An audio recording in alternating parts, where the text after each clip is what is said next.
What's up everybody? This is VisitJoan and welcome to another That Fateful Night character profile and create a sim video.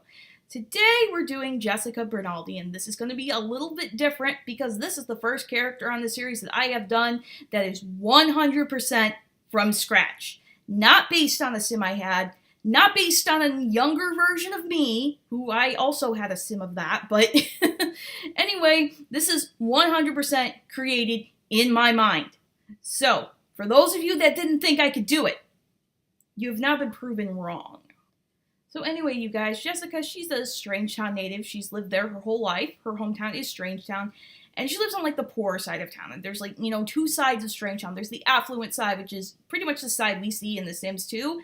And then there's the poorer side of town, which is kind of maybe where all the townies live, but I think, like, in the poorer side of town, there's mostly the people that, you know, have lived there. They don't really have anything to do with the massive science facilities in the center of town. They're just the people who have, like, lived there all their lives and whose families have lived there for a long time and have just go through the motions, and they're not as affluent as the scientists and stuff like that. I don't know if I'm saying this right, but anyway, that's where Jessica lives, and she is one of Bella's best friends. And so here's what happened, is that one day she and her best friend Lauren, we'll be doing her later, were, you know, they were in a car going somewhere, and I don't exactly know where that was. I have not created that yet. But anyway, so they were in a car, and they come across this just woman in a strapless red dress wandering aimlessly throughout the desert. Yeah, you guys know where this is going. But anyway, so that there's something you don't see every day. So, you know, Jessica, I think she was the one driving. So she pulls over, and, like, the woman's like, "Hi, you know where I am?" And after talking to her, it became clear that this woman not only didn't know where she was, she didn't know who she was. And, well, I mean, she knew her name and she knew how old she was, but that's pretty much it. She didn't know where she came from or anything like that. So, you know, Jessica's not the type to leave just a random woman with amnesia just wandering around the desert. So he's like, "You know what? Well, you can come in here. You come in our car, and we'll give you something to eat," stuff like that.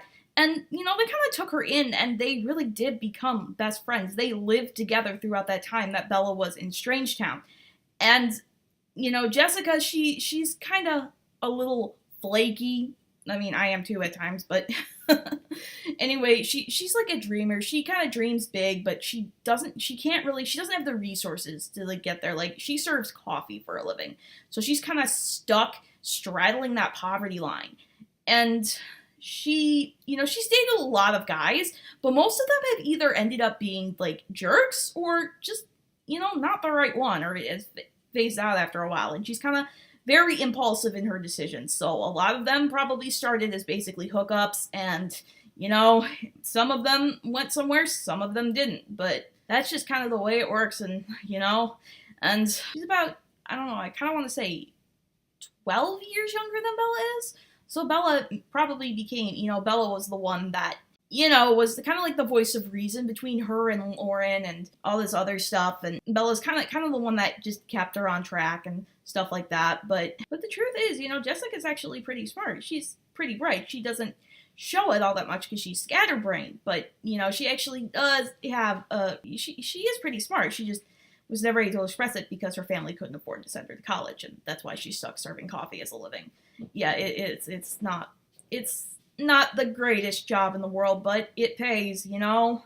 It pays enough for an apartment, so that's pretty much all you gotta hope for in her case.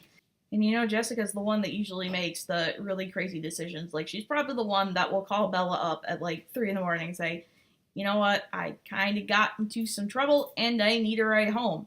But, you know, she did the same thing for Bella. Not that Bella actually goes out at, like, 3 o'clock at night, but she would do the same thing. She is a loyal friend. But, you know, anyway, you guys, that's pretty much all I had. You can find out more about Jessica in That Fateful Night. Link to the website is in the description below. And as always, if you enjoyed this video, I would really appreciate you leaving a like and subscribing. And if you want to know exactly when these videos are released, you can always click that notification bell. And you can always follow me on Twitter at VisitJoan Videos. Anyway, guys, I'm going to get up out of here. Have a great day. Bye!